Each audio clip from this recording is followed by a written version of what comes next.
It's the first day of the month.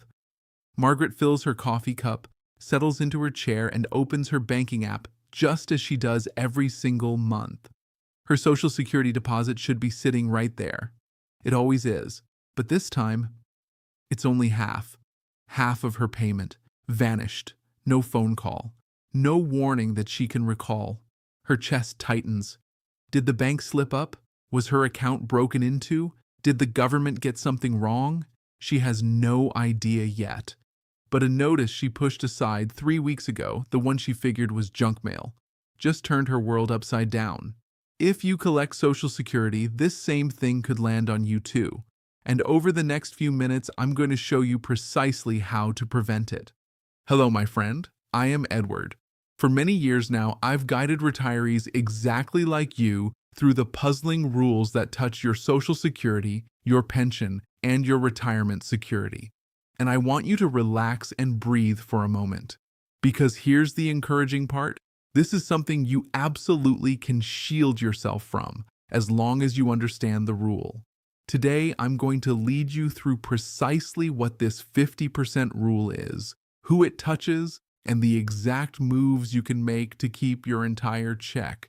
And please stick with me right to the finish, because there's one tiny mistake that countless seniors are committing this very moment. A slip that turns an ordinary letter into a half-sized check for months. I'll show you how to dodge it.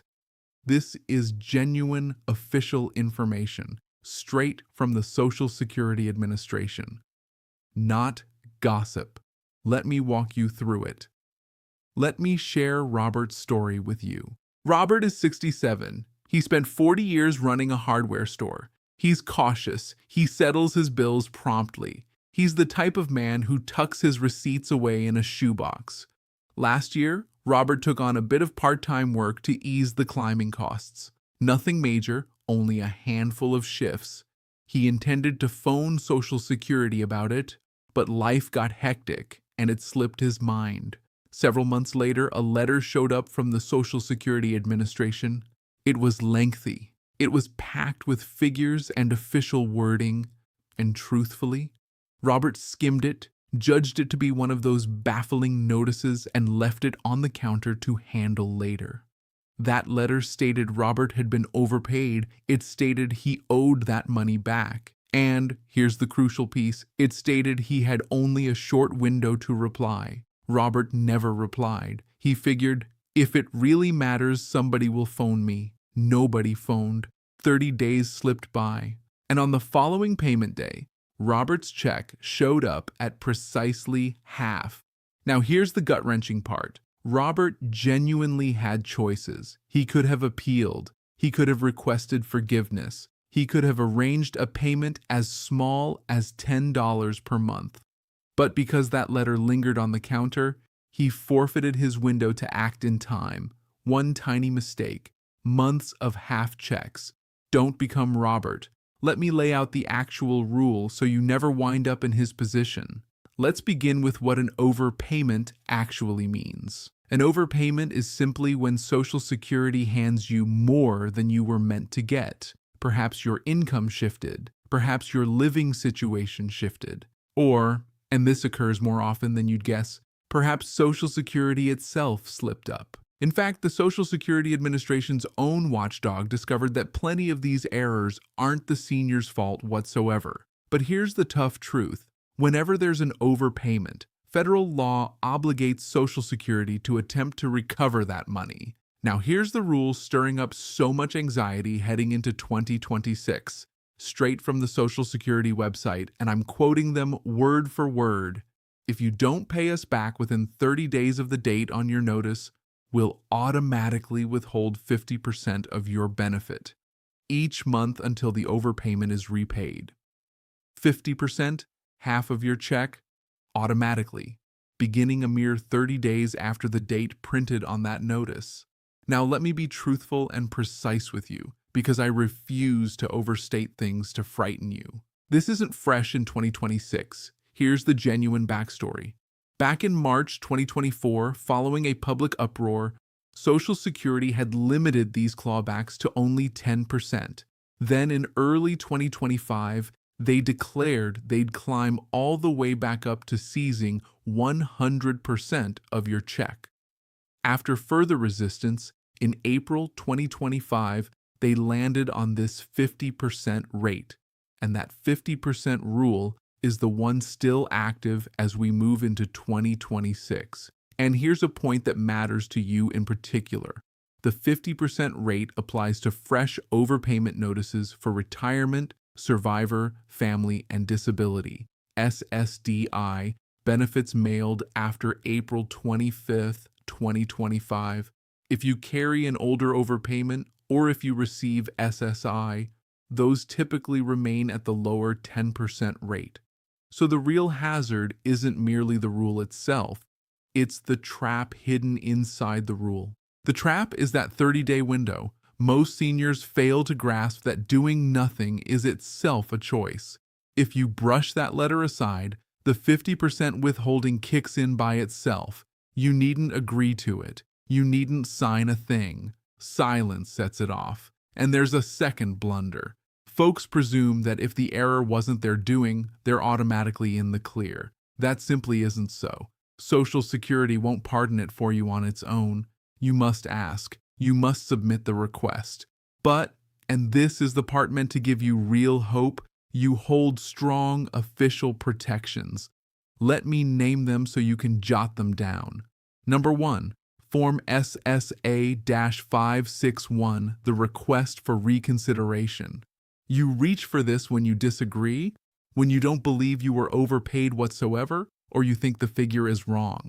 Number 2, Form SSA-632, the request for waiver. You reach for this when the error wasn't your doing and repaying it would be unfair, or you simply can't manage it. If they approve it, you might not owe anything back at all. Number 3, Form SSA-634, the request for change in recovery rate. This one's for when you accept that you owe the money, yet 50% is just too steep to survive on. With this form, you can request to pay less. And according to Social Security's own fact sheet, your repayment can drop as low as $10 per month. And here's the single most vital sentence in this whole video. Social Security states, and once more I'm quoting them, "If you ask for a waiver or appeal within 30 days, we won't collect the money until we decide on your request." That means if you move in time, the clawback halts. Your check stays whole while they examine your case. That one move is exactly what Robert overlooked. And let me explain why acting carries such weight. If you sit idle and you've stopped collecting benefits, the law permits Social Security to grab your federal tax refund, seize certain state payments, or even garnish your wages. And if a person dies still owing, Social Security may pursue repayment from someone who collects benefits on their record. This simply does not vanish. So let's keep this simple. If a letter arrives from Social Security, here are the 3 steps to safeguard yourself. Step 1. Open every letter from Social Security the very day it lands, and locate the date and the deadline. Don't presume it's junk. Don't presume it's a scam without verifying. Hunt for the date on the notice because your clock begins there. Mark that date on your calendar. Step 2. Confirm and reply through official channels alone. Sign in to your personal account at the genuine SSA website. That's ssa.gov. Or phone Social Security directly at 1-800-772-1213. Never dial a number stamped on a questionable letter without confirming it first. If the overpayment is legitimate, submit the proper form right away. SSA-561 to appeal, SSA-632 to seek a waiver, or SSA-634 to reduce your payment. Submit within 30 days to freeze the collection. Step 3. Hold on to copies of everything. Every letter, every form you send off, every confirmation number, the date you mailed or uploaded it. Store it all in one folder. If a dispute ever arises, your records are your shield. Those 3 steps, open it, reply officially in time, and preserve your records are what stand between you and a half-sized check. Now, before you head off, I need to be honest with you about something. The rules shaping your Social Security, your Medicare, and your pension are shifting quicker than ever, and YouTube doesn't always surface my videos to you in time, even when you're subscribed. A rule like this one can alter your check before a notification ever reaches you. So here's what I'd ask of you. First, if this helped you, tap that like button and subscribe, and hit the bell so you have the strongest chance of catching the next alert. Second, pass this video along to one person you care about who's on Social Security. A single share could rescue someone's entire month's income. That's no exaggeration. You witnessed what nearly befell Robert. And third, I've assembled a free plain English guide called the Senior Benefits Protection Guide. It steers you through exactly what to do, step by step, the moment one of these letters reaches you, including which form to use and how to submit it. You'll find the link in the description below. One honest note, because I respect you far too much to mislead you. I am an independent educator. I am not the government, and no channel or group is an official Social Security service. Anyone claiming otherwise, anyone requesting your Social Security number or bank details in a chat group is not someone to trust. The only official source is SSA.gov and their phone line. You labored your whole life for these benefits. You earned every dollar, so guard them.